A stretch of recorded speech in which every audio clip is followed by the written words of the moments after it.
রাজবাড়ীর দৌলতদিয়া ফেরিঘাটে বাস ডুবির ঘটনায় উদ্ধার অভিযান শেষ করেছে ফায়ার সার্ভিস, নৌবাহিনী ও কোস্ট গার্ডের ডুবুরি দল। বেলা 12টায় তারা অভিযান শেষ করে। এ সময় ঊর্ধ্বতন কর্মকর্তারা জানান, দৌলতদিয়া ফেরিঘাটে বাস ডুবির ঘটনায় সাময়িকভাবে উদ্ধার অভিযান শেষ হয়েছে। 200-র বেশি সার্ভিস ও ফিচারে লেনদেনের সব বিকাশ অ্যাপে সম্ভব। এরপরও কেউ তাদের আত্মীয় নিখোঁজের দাবি জানালে পুনরায় উদ্ধার অভিযান পরিচালনা করা হবে।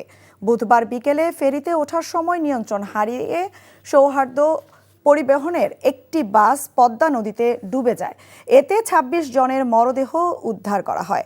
দুর্ঘটনা তদন্তে গঠিত দুটি কমিটি কাজ শুরু করেছে।